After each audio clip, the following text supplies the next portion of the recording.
chapter there have been given various characters also, like there have been given two boys and they have been depicted as one is very rich, other is poor. So there can be diversity with respect to economic status of a person, like someone is poor, someone is rich. There can be diversity with respect to religion, someone is Hindu, someone is Muslim. There can be diversity with regarding to the caste of a person. And despite having this diversity in India, which is really a very diverse country, people of different religion, different caste, economic status, how they live together and how the government of India, how the constitution of India has helped us in living together. So first chapter is all about diversity and we will be discussing that what diversity is. So let us now start with our first chapter.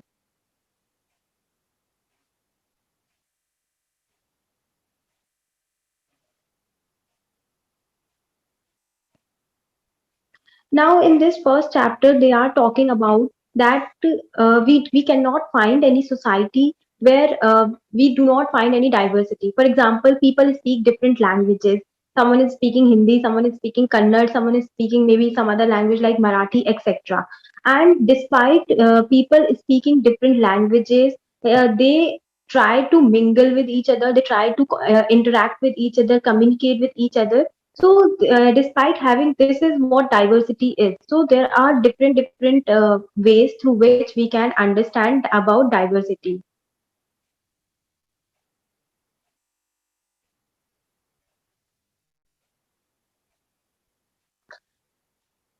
Now next thing is that there is diversity, and apart from like people come from different backgrounds. So like here it has been given an example of two boys. One is Samir Ek and other is Samir Do.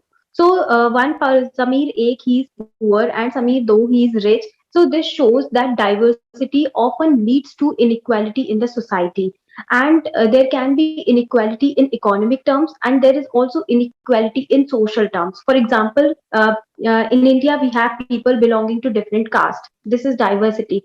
But we have followed a caste system, which was earlier, like earlier there was a Varna system in which upper caste uh, were considered them as superior as compared to the lower caste. So this caste system, it also led to inequality.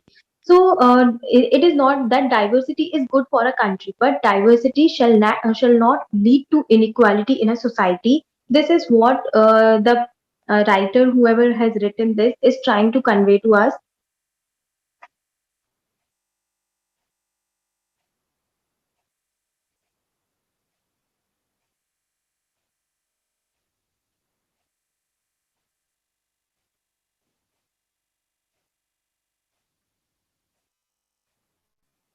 Now, next we are going to talk about that how diversity comes into picture. How it is not like it has been there since time immemorial, but how this diversity, that people eat different foods, people wear different clothes, they speak different languages, how this came into picture. So it is basically, see, sometimes one factor is like geographical area. Geographical area also gives rise to diversity.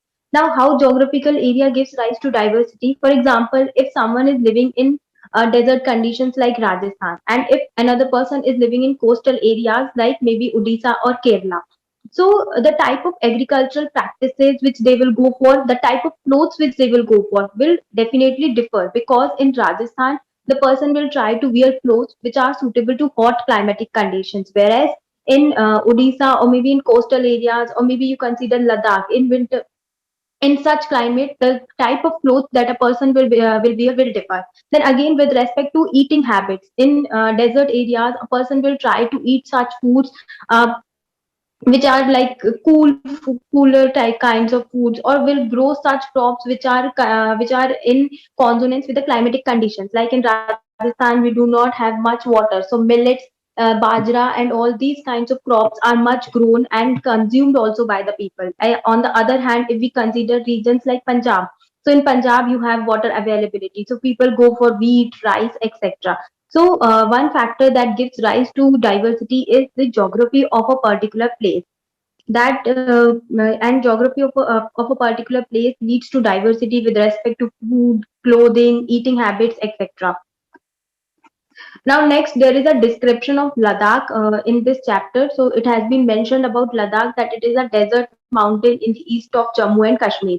And it is just mentioning that how the climate of Ladakh, like we have talked about the geography. So, it is basically talking about that how the geography of Ladakh has given rise to different kind of agricultural practices over there. It has led to the eating habits. Like people over there, they rear yak because yak is quite available in Ladakh. Then they also go for economic activities like they sell pashmina wool because there is a goat available in Ladakh through which they can get this pashmina wool. So they go for selling pashmina wool. Whereas if we compare Ladakh with Kerala, so in Kerala, fishing activity is much prevalent. So the economic profession which will be practiced by the people over there in Kerala, it will be like fishing or something related to coastal activity. Whereas in Ladakh, they will go for rearing, they will go for this pashmina wool, etc. So the geographical factors also lead to diversity in the economic profession what is being practiced by the people. Just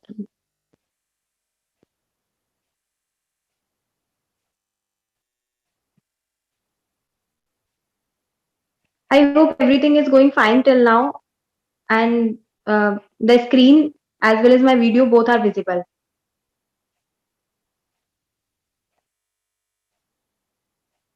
Can someone please reply? Maybe in chat.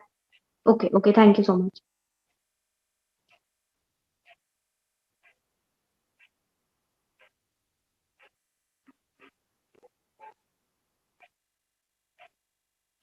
Now, next we are also going to talk about Ladakh. Like in Ladakh, the place where it is situated, it has also influenced the culture and religion of the place. So, like in Ladakh, we have the prevalence of Buddhism, and whereas if we compare it with Kerala, so Kerala is situated on the western coast and it was much connected with regions like West Asia as compared to Ladakh. Ladakh is situated in the interior of the country. It is much connected with East Asia, and whereas this Kerala, it is much connected with the West Asia, and in the ancient times, it was connected with the Kerala has very much trade with the Roman Empire. So there is the prevalence of Christianity in Kerala as compared to Buddhism in Ladakh.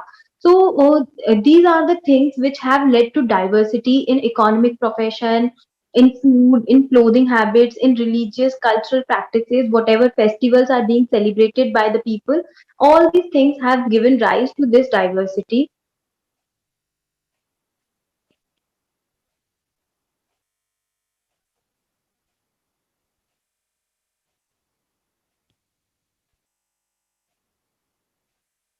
Now, next, see, it has also been given in this chapter that due to geographical factors, there had been differences between the diversity of Kerala and Ladakh. However, there are some cultural similarities also, like both of them had influence of Eastern traders. Then, with respect to diversity, there has been mentioned that due to the geography of the place, spices have been cultivated in Kerala, whereas in Ladakh, there is the with respect to economic profession, they go for pashmina wool. Now, next we are going to talk about that how, despite having so much of diversity in India, India has managed to retain its unity. Like we have. We have almost 20, we have so many states in India and union territories, and all of them follow different. Like we have just talked about two places, like one is a union territory, Ladakh, and one is state, Kerala. This is just one state and one union territory, and they have so much of diversity. Then what about so many states and union territories having different cultures, languages, and how the Indian sorry ma'am constitution to interrupt you but जब आप screen share कर रहे हो तो आपकी video visible नहीं हो रही है। आपकी केवल वॉइस आ रही है और बुक की स्क्रीन आ रही है बट वीडियो नहीं विजिबल हो रही है आपकी। okay, um, but yes ma'am now I'm it's कम, ये अब आ रहा है। but now I am not able to see the screen. Okay ma'am then फिर आप कंटिन्यू करिए, आपकी वीडियो नहीं आएगी, स्क्रीन आ जाएगी, वॉइस क्लियर आ रही है। Okay, I think I should continue that way only. Okay, ma'am. Okay, ma'am. From next class, we will see something else. We will do something else.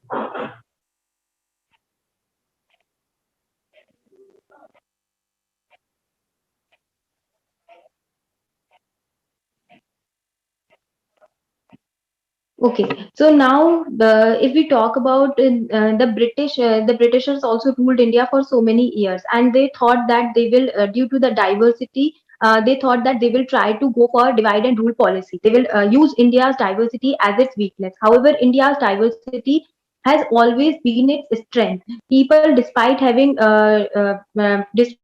from diverse backgrounds, cultures, etc., they had always shown unity, and it has been our strength. And if we see our freedom struggle itself, so in our freedom struggle there were people from different backgrounds, like we have wealthy people like Dadabhai Nauroji, then we also have people coming from like peasants, etc. So peasants were not very rich, but they did participate in the freedom struggle. Then we had people in the freedom struggle from different castes, from different religious backgrounds. So this shows that India's diversity has not been a weakness; it has been a strength.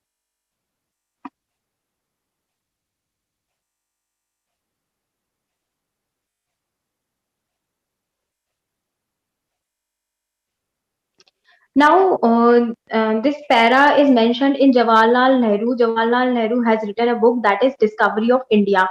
So, in this book, he has mentioned about it was Jawaharlal Nehru only who has coined this phrase unity in diversity to describe the Indian country. And he has said that that Indian unity is not something imposed from outside, but rather it was something deeper and within its fold, the widest tolerance of belief and custom was practiced and every variety acknowledged. So he meant that the unity in diversity which was there in India and which is there till today, and that means very apt example of describing unity in diversity in India is our freedom movement, where like songs were written in various languages, etc. All this, like, people participated. So this shows that despite having diversity, India's unity was retained. So Jawaharlal Nehru said that this was not something which was imposed from outside. It was there, inbuilt in our traditions, in our customs. Like whatever traditions, customs, etc. have been practiced in India, they propagated the path of tolerance, unity in diversity. If we see Hinduism, Buddhism, etc., all these preach the values of tolerance, etc. So, this is our first chapter in which we have learned about what is diversity. Um, and then we have talked about difference in diversity of two places like Kerala and Ladakh, and we have also talked about unity in diversity and how India has managed to retain its unity and diversity. And the apt example of unity and diversity was our freedom movement. Now we will go for the second chapter, and if anyone is having any doubt with respect to this chapter, you can ask.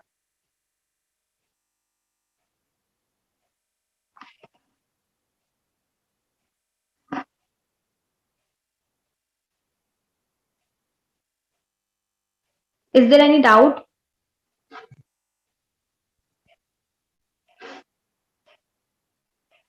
No.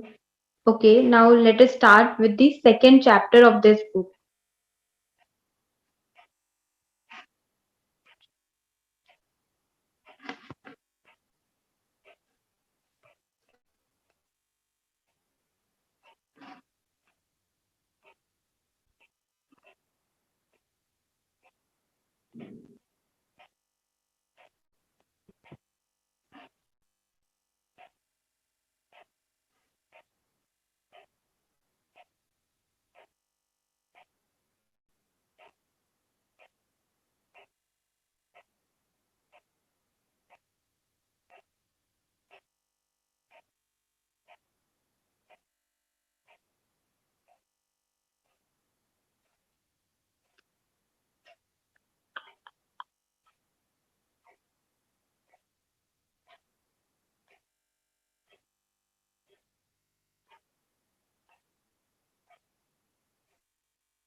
Okay, so our next chapter is about diversity and discrimination. Now, in the last chapter, we have read that what is diversity, and in India, people from diverse backgrounds live. However, we have also talked about that sometimes this diversity leads to inequality. And inequality in turn, in this chapter, we will read that how inequality in turn leads to discrimination. Like, for example, we have talked about the economic inequality. So, with respect to economic inequality, we have often seen that rich discriminate against the poor. They sometimes maybe torture them, they, may do violence against them. Then, with respect to social inequality, we have talked about the caste system. So, with respect to caste system, I think all of you must have read that how the lower caste were treated by the upper caste in the ancient times. So, in this chapter, we are going to talk about this diversity, how this diversity is leading to discrimination in the society.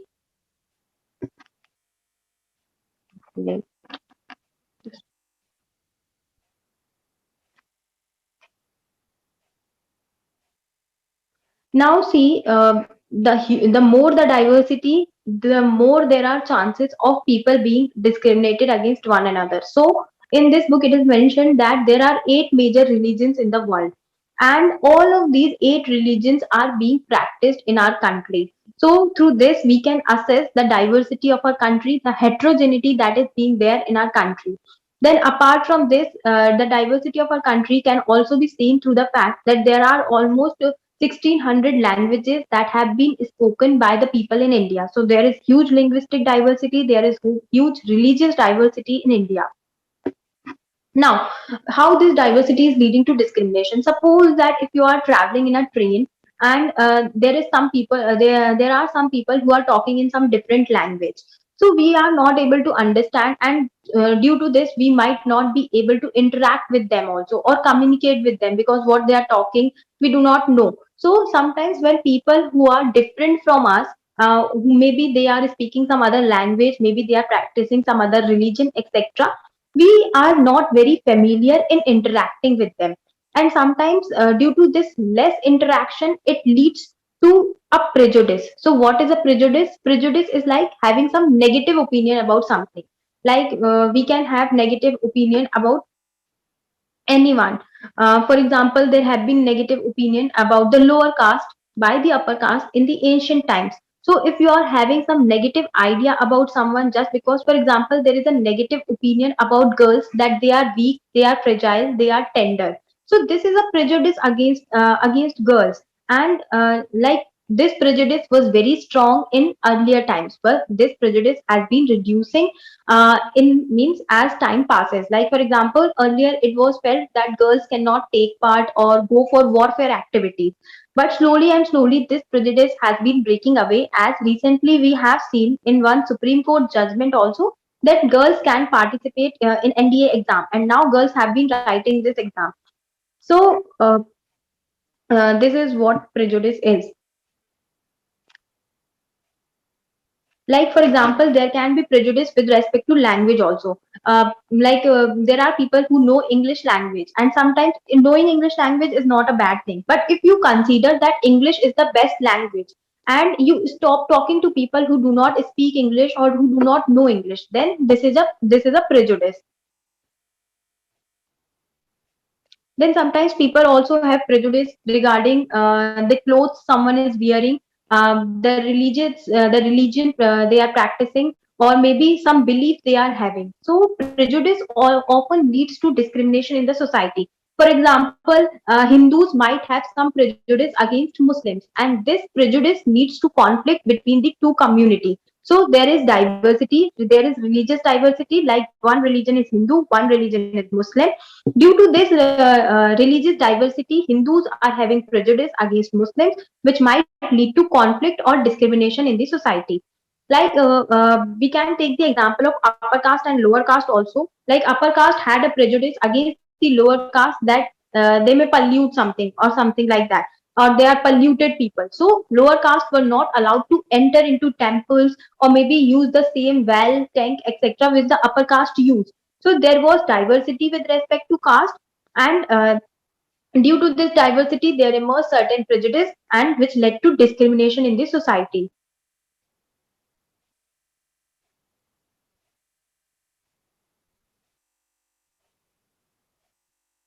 Now, next we are going to talk about stereotypes. So, stereotype is like whatever some person is assuming something about someone. For example, there is a stereotype that boys don't cry. Now, even if a boy is feeling like he wants to cry, he will not cry because he has been taught since childhood that boys don't cry. So, this is a stereotype against boys.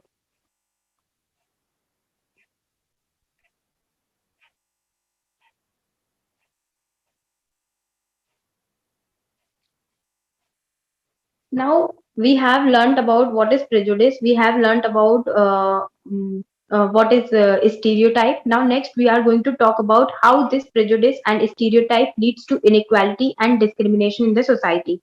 Now the first line which is mentioned is very apt, which is that discrimination happens when people act on their prejudices or stereotypes. So, when you are acting on your prejudice, like suppose if you are, like we have taken various examples, like if someone is having a prejudice against the other person that he's polluted, then you are not allowing that person to live in your neighborhood, or you are not allowing that particular person to use the same tank, then it is leading to discrimination in the society. In the book ahead, there is a like there was this due to this stereotype, there was discrimination in South Africa as well. For example, if we take the example of South Africa, like in South Africa, there were the white people living and there were the black Africans they were living. Now these white Africans, so this white Britishers and the black Africans. So this there is a diversity of race. Like there are two races, white race and black race. So these white people, they created discrimination against the black people, just because they had a stereotype, they had a prejudice that these whites they are superior than the blacks. So there can be prejudice on the basis of race, caste, religion, sex, etc., and which often leads to discrimination because there is one person or one community that is considering itself as superior and the other as inferior, and they try to discriminate against the other, which often leads to discrimination in the society.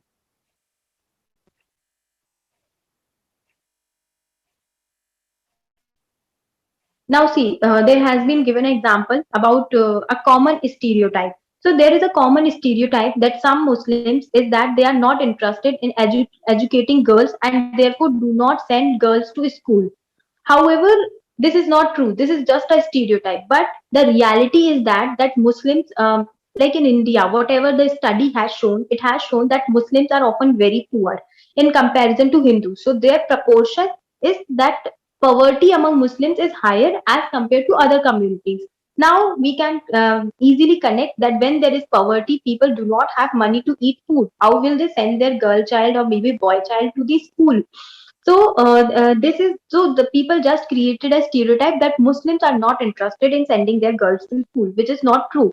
And it has been shown that when initiatives were taken in places like Kerala, etc., where people were provided incentives, etc., to send their girl child to school, Muslims did send their girl child to their school. So this is just and so this was just a stereotype which has been created against the Muslims.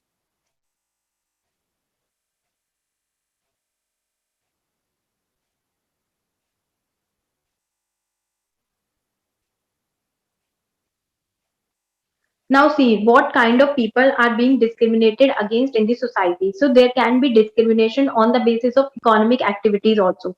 Like in every place, people are engaged in various activities like carpentry, pottery, weaving, etc. And then there are people who are doing some white collar jobs. So people who maybe do some these kind of activities like pottery, weaving, carpentry, etc. They are sometimes being discriminated and their work is being considered as dirty or impure.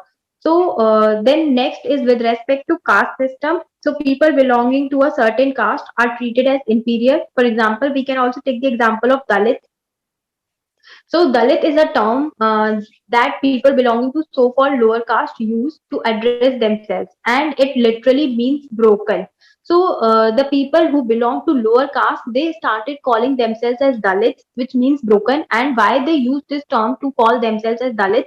because they wanted to show that how the caste system has broken them and has led to their underdevelopment.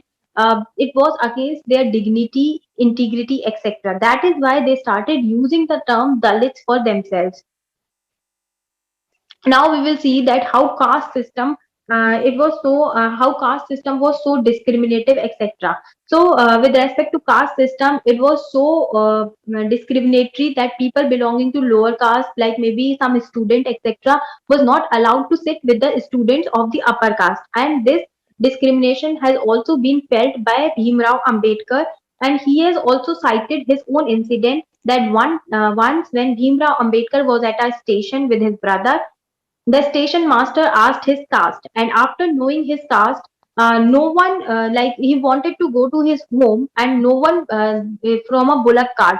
So the person who was driving that bullock cart, no person was ready to take Bhimrao Ambedkar to his home, just because they believed that if Bhimrao Ambedkar will sit on their bullock cart, they will get polluted. So such was the caste system at that time, and the caste this is how diversity is leading to discrimination, that there is diversity in caste, however the people from the upper caste are discriminating against the people of lower caste.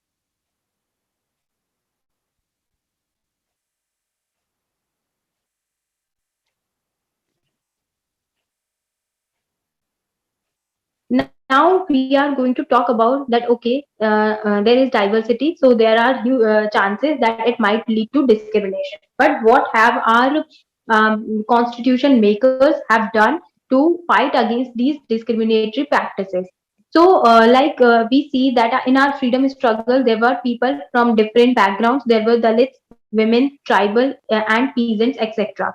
So, since the time of freedom struggle itself, there have been demand for equality for all the people, be it Dalit, be it women, tribal, peasants, etc. So, if we see in our constitution, there has been incorporated Article 14 to 18, which strive for equality, and our constitution makers also they clearly stated that there will be no discrimination against anyone on the basis of race, religion, caste, sex, place of birth, descent, etc.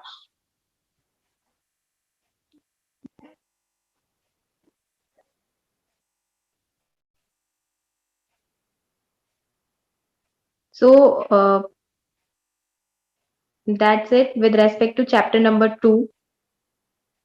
Now we can start with chapter number 3 if anyone is not having any doubt.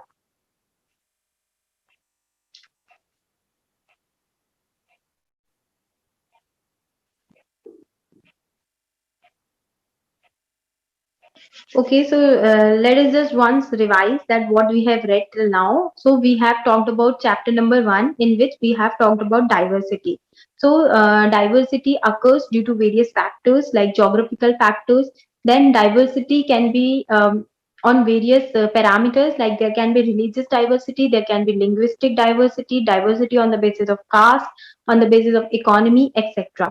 Then we have talked about unity in diversity in chapter number 1, and India, despite being a diverse country, diversity has been unity has been retained. It has been shown in our freedom struggle. Then till today, also since India has been a united country, and if we consider Europe, so in Europe earlier it was like it was a united Roman Empire, but ultimately it got broken away into various countries like Germany for Germany speaking. However, in India, like see, we do not have any particular country like Maharashtra for Marathi. It is just a state, and India is still a united country. And it is because of the efforts of our constitution makers, and also the religions that were being propagated in India, like Hinduism, Buddhism, etc., which propagated for tolerance, etc. Then next we talked about diversity and discrimination. So it is telling us that how diversity leads to discrimination. So like there is economic diversity. For example, someone is wealthy, someone is not so wealthy. So the wealthy people sometimes they do discriminate against the not so wealthy people. So economic diversity is leading to discrimination. Then there has been diversity in caste, okay, diversity is there, but then the upper caste people are discriminating against the lower caste people through the practices like untouchability. But the constitution makers again went for establishing equality, like we have article 17 which talks about abolition of untouchability. So this is what we have discussed in these two chapters. If anyone is having any doubt, you can ask. Otherwise, we will proceed with chapter number 3.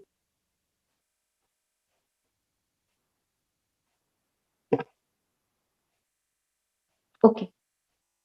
See, prejudice is like you are having some negative opinion about someone. Like negative opinion can be uh, there can be some negative opinion like uh, you have a negative opinion like girls are fragile or weak. Okay, so this is a negative opinion that you are having a negative idea that girls cannot do certain tasks or girls are weak. But stereotype is that you are assuming something about someone. For example, you are assuming that Muslims don't send their girl child to school. So this is just an assumption. Then there is a stereotype. There can be a stereotype like that the people from lower caste will pollute the people of upper caste. So this is a stereotype you are assuming about someone. Then there is a stereotype which has been made that boys don't cry. Why? Boys also have emotions. They can cry. This is just a stereotype. And like since childhood, boys have been taught that boys don't cry, boys don't cry. So this is just fixed in their mind that they don't cry. However, they are also humans. They also have emotions and they can also cry. So this is the difference. Prejudice is you are having some negative opinion about someone, but stereotype is that you are assuming something about someone. I hope it is clear.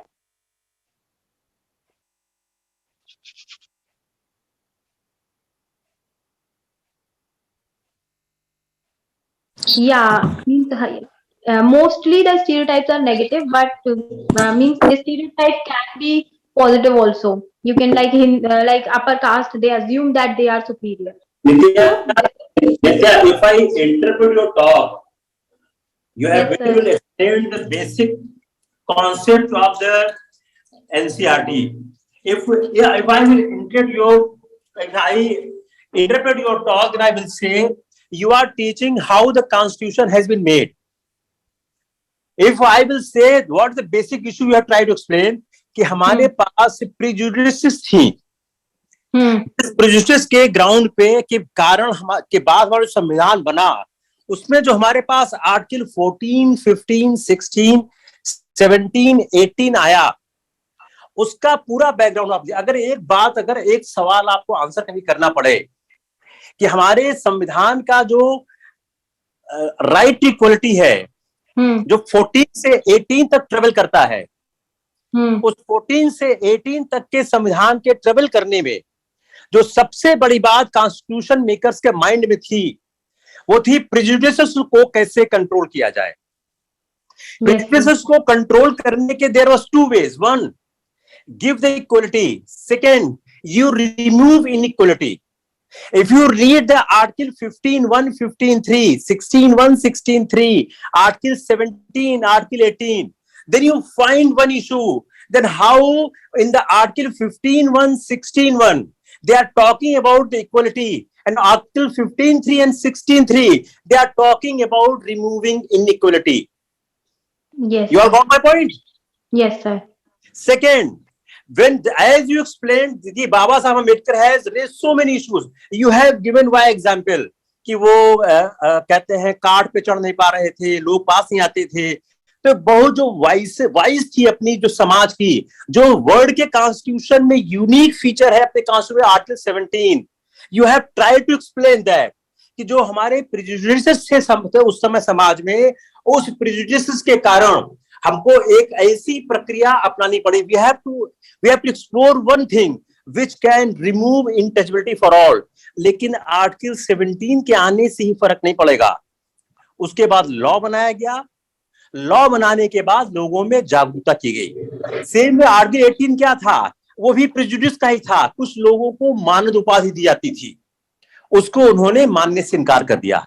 तो if I try to interpret your whole talk, I will say you are trying to teach the background on which the constitution has been made, and probably the reason to read NCERT is that you can understand the basic issues. Hope all of you got my point. What I want to explain via the lecture of the Nitya. मैं नित्या के lecture के बाहर बिल्कुल नहीं जा रहा हूं. I am confining to the lecture of the Nitya. Nitya ने जो कहा मैं उसी में कन्फाइन कर रहा हूं. Just I am trying to say कि जो नित्या बताना चाह रही है कि कॉन्स्टिट्यूशन किस आधार पे बना और हमारे समाज में क्या समस्याएं थी. Hope I am clear. चलो. Yes, sir. Okay, go ahead. Okay, thank you, sir.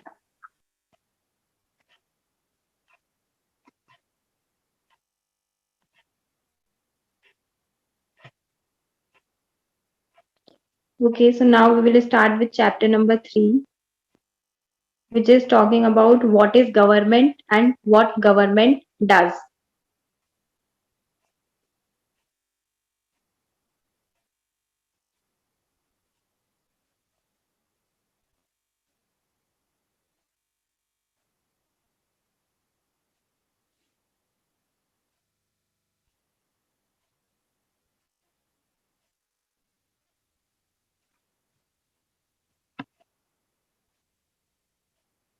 Just a minute, it is taking a few minutes to open this file.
Okay. So in this chapter, we will basically understand that what is government, what are the functions which are being performed by the government. Then in India, what kind of government we have, whether we have a democratic government, autocratic, monarchical, what kind of government is there in India. Then we will talk about, like in India, it will be revealed that we have a democratic government. So there will be certain features which will be discussed of democratic government, and we will also talk about that how people try to modify the decisions of the government, whatever decisions the government is taking.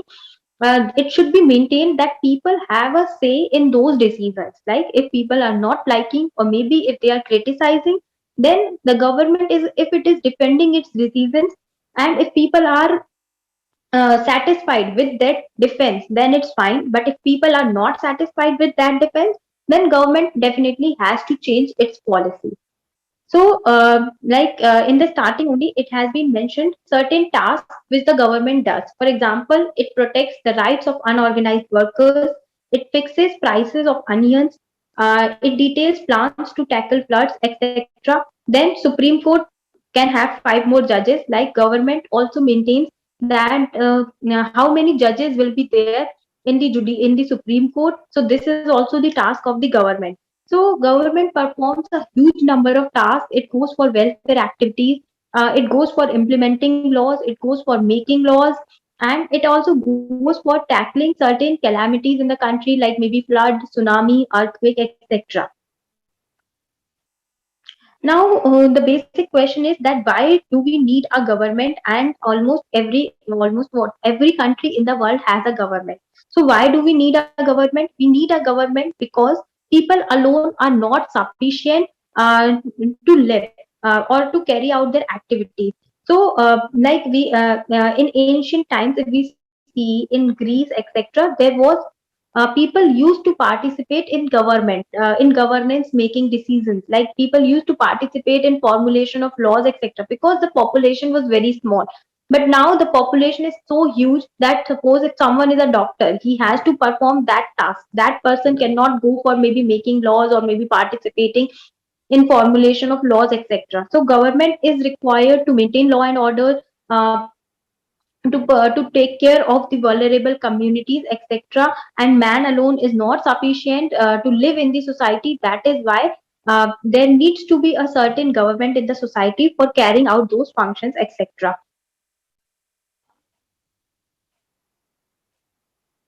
Now, government has one more function that is very essential, like it has the job of protecting the boundaries of the country and maintaining peaceful relations with other countries. Now, this is a very important function of a government, and this function ensures the sovereignty of the government. That is, a particular government which is there in an area, it has the ability to protect its boundaries and it has the ability to take its own decisions. No other country or other power can influence whatever decisions it is taking. Then second thing is that government needs to ensure that everyone in the country has enough food to eat. They have good facilities, etc. One line that is being mentioned is that courts are also part of the government. So what do courts do as being a part of the government? Courts ensure that justice is being maintained in the society. Now, next topic is levels of government. So there are three levels of government, that is local, state, and national level. So at the local level, it is about maybe a village. It can be a village level government. It can be a city level government. Then at the state level, we all know, like for example, Haryana. Then maybe we can take any state. Then at the national level, the central government is there.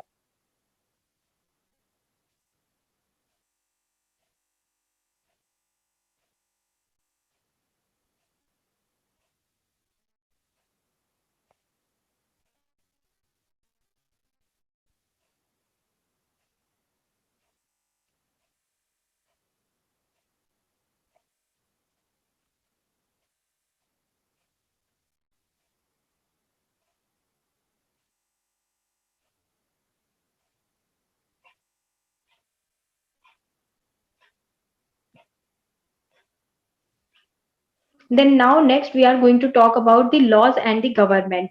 So it is the responsibility of the government to make laws everyone in the country.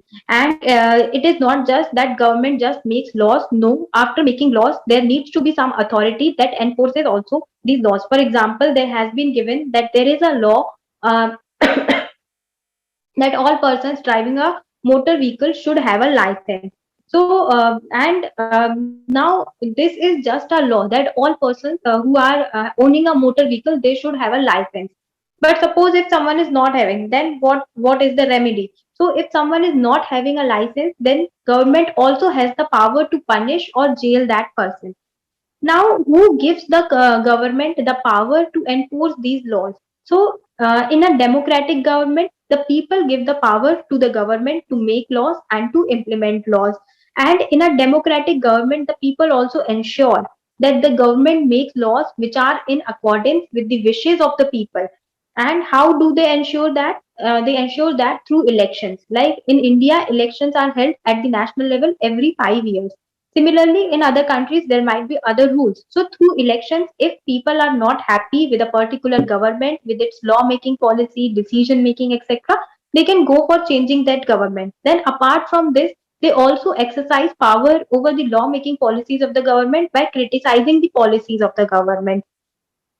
Next, there is another form of government, that is monarchy. So, in a monarchical form of government, the government is not responsible to the people, and it also do not have to defend its decisions.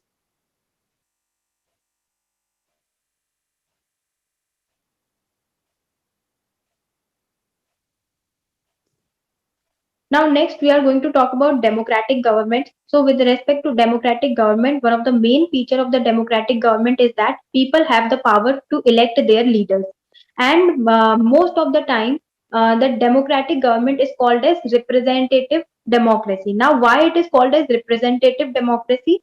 Because in today's time we have adopted a representative model where people elect a particular representative, and that representative represents their interest maybe in the state assembly or their parliament. Like for example, if someone is some people, that person will represent the interest of the people of Uttar Pradesh, the problems over there, and that is why this particular kind of government, democratic government, is called as representative government. Now, one of the most important feature of democratic government is also universal adult franchise. So, what is universal adult franchise? Is that everyone in the country, be it lower caste, be it upper caste, be it poor, be it wealthy, should have the right to vote. They should have the right to choose their representative. Because, in earlier times, in various countries like France, etc., there was a provision that only property or maybe educated classes were allowed to vote, and sometimes women were also not allowed to vote. For example, in USA, women were given the right to vote in 1920, whereas in United Kingdom in 1928. So if universal adult franchise is not there, then it will be wrong to call that particular government as democratic government, because the wishes of all the people are not being taken into account. And Gandhi ji also was very much against this practice, and he also expressed his rebuke against this in his journal Young India. And he said that he cannot bear the idea that a man who has got wealth should have the vote, but that a man who has got character but no wealth should have no vote. So this shows that how discriminatory it would be if someone is not given the right to vote just because that person is not having wealth, or maybe just because that person is not educated. So this is with respect to the third chapter, in which we have discussed about what is a government, what functions does a government,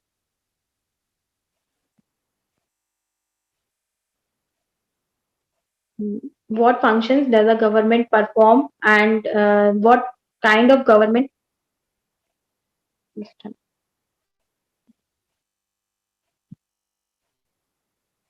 What kind of government we have in India? We have a democratic government. Then there is also a monarchical form of government, and then we have discussed about the differences between democratic and monarchical form of government. Like in a democratic government, the government has to defend its decisions. It is responsible to the citizens for whatever policies it is taking. But in a monarchical form of government, the monarch, the king, or the queen is not responsible for whatever decisions it is taking.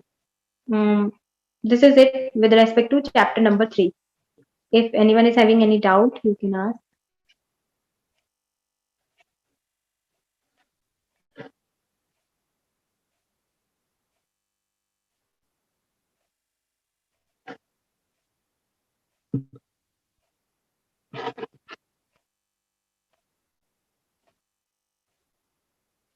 Hmm.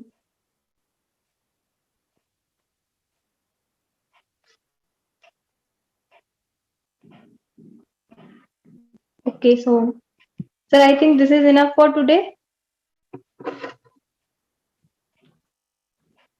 I think it's enough. Sorry, sir. I think it's enough. Let's discuss for 5-10 minutes the time. नित्या, इन लोगों को फायदा होगा. देखिए, what we are conveying by this class 6 NCERT. Nitya has chosen only the class 6 NCERT. If you see, she was trying to explain on the background of the Constitution.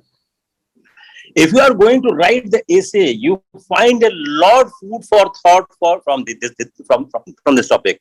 The first, when she was talking about the prejudices, you find how so many articles in the Constitution are emanating from that concept. Second, she has tried to explain the democratic form of government and monarchical form of government.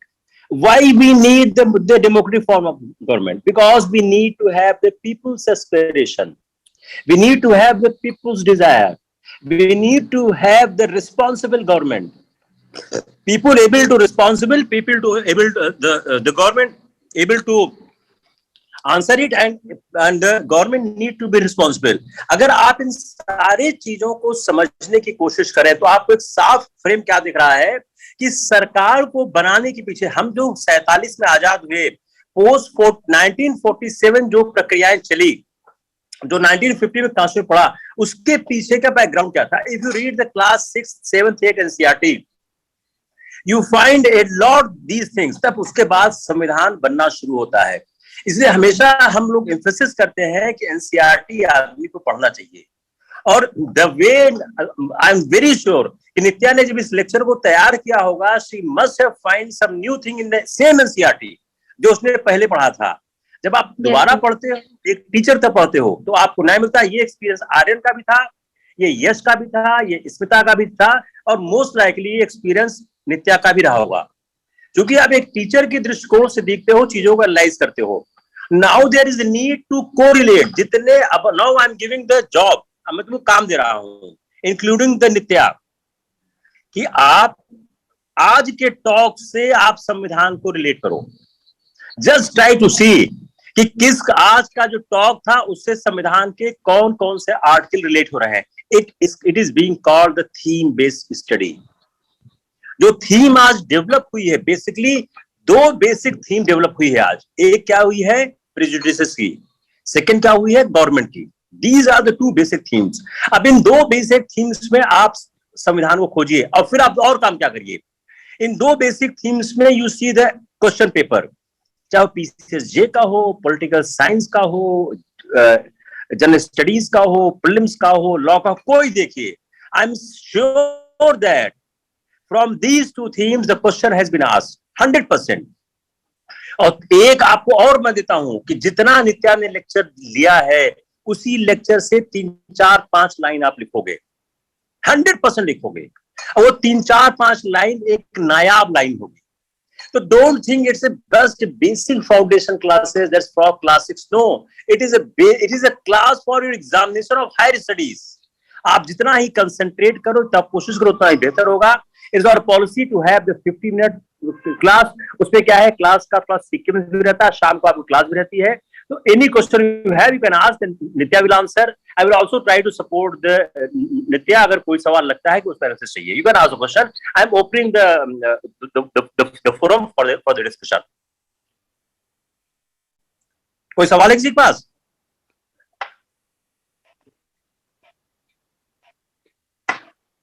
No question?